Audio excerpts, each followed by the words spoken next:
umpisahan na po agad natin. Ito pong ating talakayan dito po mga kababayan sa banta ni Senator Robin Padilla kapag ka daw may nangyaring masama kay dating Pangulong Duterte, diyan mga kababayan sa dahig. So ngayon kung babasahin po natin itong balita galing po sa Pilipinas Today, sabi po dito daw ni Senator Robin Padilla, sa tingin nyo ba hindi ito magdudulot ng kaguluhan?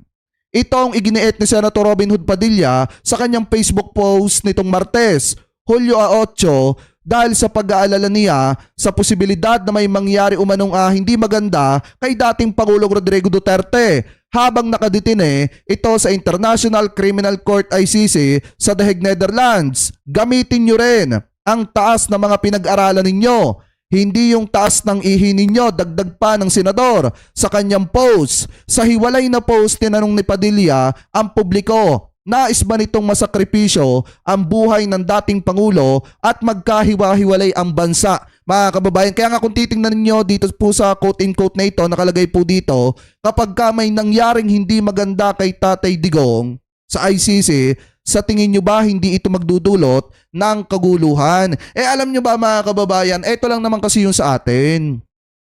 Unang-una, kaya nasa International Criminal Court ito pong si dating Pangulong Duterte kasi nilapastangan po nila ang batas nung panahon na sila po ang nasa kapangyarihan. Pangalawa naman mga kababayan, meron po siyang nagawang pagkakamali at kasalanan na kung saan tanging International Criminal Court lamang yung may kakayanan na maghatol po sa kanya or mag-absuelto sa mga matitinding aligasyon na ibinabato po sa kanya mga kababayan, yung mga kaso na kinakaharap niya. Alam niyo kung tutusin, gaya nga po ng sabi ko sa inyo nung nakaraang live natin kagabi mga kababayan, hindi naman po hahantong sa point na makukulong sa International Criminal Court itong si dating Pangulong Duterte kung dito pa lang po gumawa na po sila ng investigasyon at pinanagot po nila yung mga tao na may pananagutan. Especially, etong si dating Pangulong Duterte, kahit siya ay presidente, kung siya ay napapanagot sana dito nung panahon po niya mga kababayan, di sana wala nang magrereklamo sa International Criminal Court. Kaso nga lang ang problema,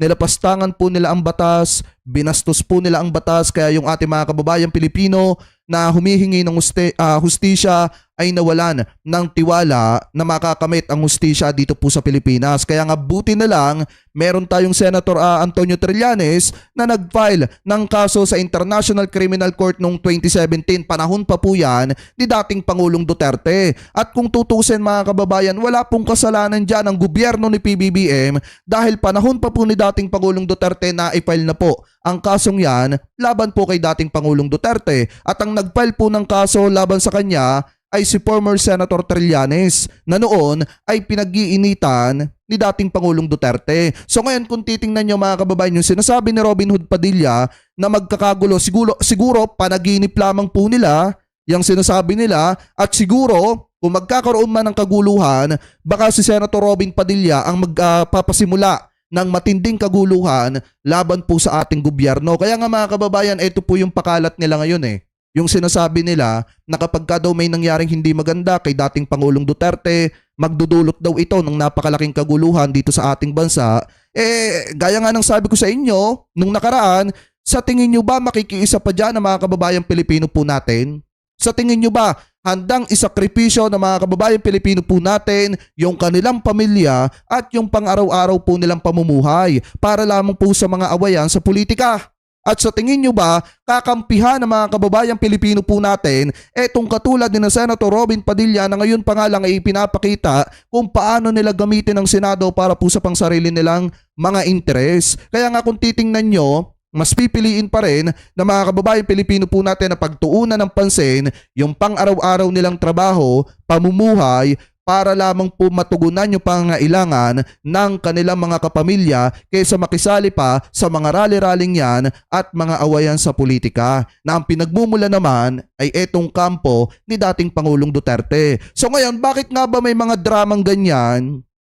Mga kababayan, bakit nga ba may mga dramang ganito etong si Senator Robin Padilla na mukhang hindi po ata niya pinag-iisipan ang mga binibitawan po niyang pahayag? Sa tingin nyo ba, kung sakaling magsimula sila ng kaguluhan, kapag di umano may nangyaring masama kay dating Pangulong Duterte, Sa tingin nyo ba hindi magbababa ang gobyerno ni PBBM ng martial law? Mas lalo lang silang mahihirapan kung sila ang magsisimula ng matinding kaguluhan dito sa Pilipinas na magiging dahilan para magbaba ng martial law ang gobyerno ni PBBM. Kaya nga hindi nag-iisip mga kababayan etong si Senator Robin Padilla sa mga salitang binibitawan po niya. Mukha ata mga kababayan na masyadong nagpapadala eto pong ating senador sa kanyang galit mga kababayan at bugso ng damdamin. May kasabihan nga tayo na kapag umaangat yung galit, yung emosyon ng isang tao, medyo bumababa yung kakayahan niyang mag-isip ng tama. Ano po yung kanyang intelligence. So ngayon, mga kababayan, bakit nga ba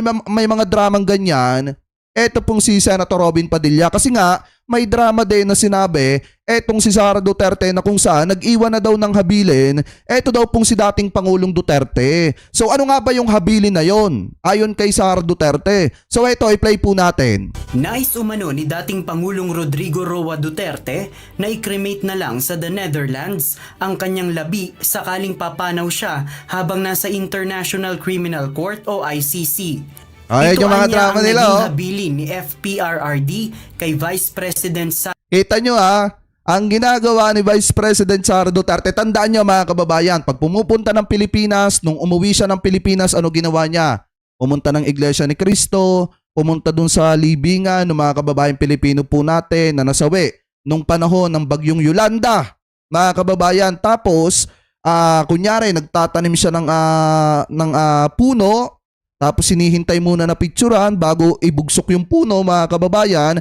Tapos pagkatapos nun, umalis na naman papuntang dahig. Hindi nga natin alam kung nakakailang araw ba yan ng pagtambay sa kanyang opisina para alamin kung ano yung nagagawang accomplishment ng kanyang opisina mga kababayan. Kaya nga nagtataka rin ako doon sa iba mga kababayan Pilipino po natin na isinisigaw na eto daw si Sara Duterte gagawing presidente sa 2028. Ano ba nagawa niyan? Tapos ngayon may mga drama pang ganito. Pag pumupunta ng ibang bansa, sino yung pinupulutan niya? Sa ibang bansa, sinisiraan niya ang Pilipinas. Tapos gustong maging presidente ng Pilipinas. At ang isa pa dito mga kababayan, kapag ka pumupunta siya ng ibang bansa, sisiraan niya ang Pilipinas, gagawa siya ng mga dramang ganito, tapos pag uwi ng Pilipinas, puro photo ops lang yung ginagawa. Kaya nga dun sa mga taga-suporta ni Vice President Sara Duterte, eto tanong ko sa inyo, ano ba ang nagawa ni Vice President Sara Duterte? May nagawa na ba siya?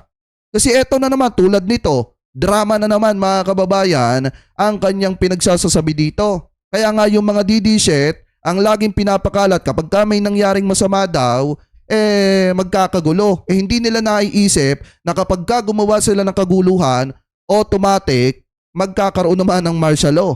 Yan ang hindi nila naisip. Sara Duterte sa naging pagbisita nito. Nagbigay na siya ng kanyang mga huling habilin. Ang mga Sabi dramang niya, ganyan. kung saan daw siya mamatay, doon daw siya i-cremate. Okay, so sabi niya, naman yan. Oo. sabi niya kung mamatay daw siya dito sa Netherlands, wag na daw iuwi yung kanyang katawan sa Pilipinas. Ipa-cremate lang daw siya dito, yung ashes na lang daw yung iuwi. Ayon kay VP Sara, sobrang payat na ang dating Pangulo pero hindi naman ito nanghihina at firm ang kanyang balat. Pabiro pang sinabi ni VP. Kita niyo mga kababayan na konti na nga lang iisipin ko na si Sara Duterte na yung gumagawa ng kwento na kunyari kapag ganito yung nangyari sa kanyang tatay, sinabi na ganito i-cremate at yung abong iuwi ng Pilipinas. Diba mga kababayan, konti na lang iisipin ko na drama lang to eh. Kasi tingnan niya mga kababayan mismong si Sara Duterte na nagsabi, pumayat si Digong pero hindi naman ang hihina. Ibig sabihin, malakas ang kalusugan at na yung kanyang kalagayan okay naman. Pumayat lang pero hindi naman ang hihina. Mismong si Sara na nagsabi So ano ang purpose ng drama ni Robin Padilla? Si Sara na tila may skincare sa loob ng ICC ang dating Pangulo. Diba? Wala din naman anyang senyales ng sakit si FPRRD diba? dahil walang sinasabing urgent ang medical officer sa ICC. Well, natural din naman na siguro yun sa 8 years old, no? Na mag-isip ng ganon. Samantala, hindi na umano maghahain ng kaso si Ang mahirap kasi sa mga to, mga kababayan, buhay pa si dating Pangulong Duterte pero parang pinapangarap nila na may mangyaring masama. Yun yung pangit sa kanila. 'Di ba, biruin nyo, siya na nga nagsabi, okay ang kalusugan. Hindi nang hihina. Ibig sabihin, kung hindi nang hihina yan, malakas ang pangangatawan ni dating Pangulong Duterte, umayat lang. Mismong siya na nga ang nagbuko Doon sa kanyang sinabi, siya na rin ang nagbuko, mga kababayan, doon sa mga pinapakalat ni Harry Roque na nanghihina na daw itong si dating Pangulong Duterte sa sama ng loob daw dahil sa nangyayari sa Pilipinas. So dito pa lang makikita nyo na nagsisinungaling si Harry Roque, nagsisinungaling yung mga nagsasabi na nasa malubhang kalagayan etong si dating Pangulong Duterte. Alam nyo, napakaaga pa lang pero itong mga didisit na ito gusto na agad na may mangyaring masama sa kanilang amo na sinusuportahan. Huwag naman kayong ganyan. Ano po, dahil kung tutuusin, tulad nitong sinasabi ni Sara Duterte, siya na mismo yung anak pero sinasabi niya yung mga ganyang klase ng bagay. Kahit malakas pa ang pangangatawan ng kanyang tatay. Si VP Sara sa mga illegal na kumuha ng kanyang bank statements. Sasagutin na lang anya niya ito kapag natuloy ang paglilitis sa kanya, pero kung hindi man ay ipapaliwanag niya ito sa ibang pagkakataon. Sa bank accounts, inaantay ko na magkaroon ng trial wherein ko. O kaya yung mga senador dyan, umpisahan nyo na ang trial. Dapat magkaroon na ng trial. Inip na si Vice President Sara Duterte Kaya nga nagtataka ako kina Bato de la Rosa, bakit gusto ninyong i-dismiss? Diba, bakit gigil na gigil kayo na i-dismiss yung impeachment ni Sara Duterte, mismong si Sara Duterte nga gusto nga ng trial. Mismong siya na nagsabi, hinihintay na lamang po niya yung trial. Bakit hindi nyo pagbigyan yung sinasabi ni Vice President Sara Duterte na dapat magkaroon ng trial? Sasagutin yung mga question about sa bank accounts.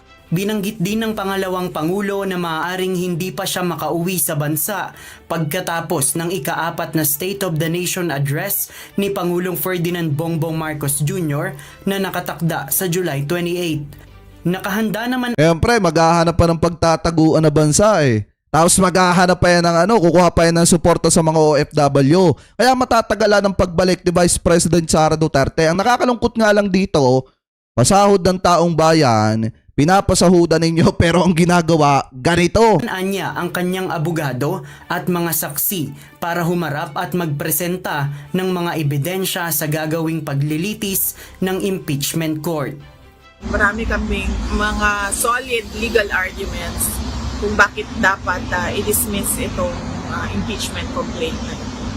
JP Nunez. Yan may defense naman pala Marami naman po pala silang arguments. So ngayon, mismong si Sara Duterte na nagsasabi ng mga ganyang klase ng bagay, kaya dapat itong sina Bato de la Rosa, wag niyong harangin ang impeachment ni Sara Duterte. Wag niyong ipa-dismiss, hayaan niyong magkaroon ng trial at kapag wala naman talaga siyang kasalanan, o di i-acquit etong si Sara Duterte at i-dismiss na yung impeachment, mga kababayan. Ganun lang kasimple. Pero kung siya ay mapapatunayan na talagang siya ay nagkasala, dapat siyang managot at matanggal sa pwesto bilang pangalawang Pangulo ng Republika ng Pilipinas at hindi napayagan na tumakbo sa mga susunod na eleksyon sa kahit na ano pa man pong posisyon dito po sa ating bansa. Yes, UNTV, News and Rescue. Diyos ang aming sandigan, serbisyo publiko ang aming pinahahalagahan. Ayan na, yung mga nagpapakalat dyan na kesyo pag may nangyari daw na hindi maganda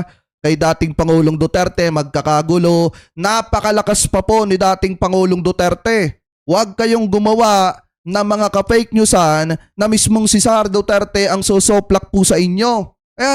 Maliwanag na nga, mga kababayan, mismong si Sara Duterte na po nagsabi. Ano po sabi niya? Okay naman at wala naman sinyales ng panghihina etong si dating Pangulong Duterte. Ibig sabihin, okay ang pangangatawan. Pumayat lang pero okay ang pangangatawan. Sinabi pa nga dito, parang may skincare. Diyan po, mga kababayan, sa dahig. Siguro dahil pumasok itong si dating Pangulong Duterte na medyo maitim, siguro ngayon namuti, mga kababayan, dahil sa tagal, ilang buwan na rin na nakakulong diyan po sa dahig, mga kababayan. Mismong si Sara Duterte nga ang nagsabi So ibig sabihin fake news yung mga paawa effect ni na Harry Roque, yung mga pagbabanta ni Harry Roque sa buhay ng sa presidente at sa pamilya ng presidente kapag ka daw may nangyaring masama dito kay Digong, ibig sabihin fake news po yun. At mismong ang nagpatunay na fake news yon ay walang iba kung hindi si Vice President Sara Duterte.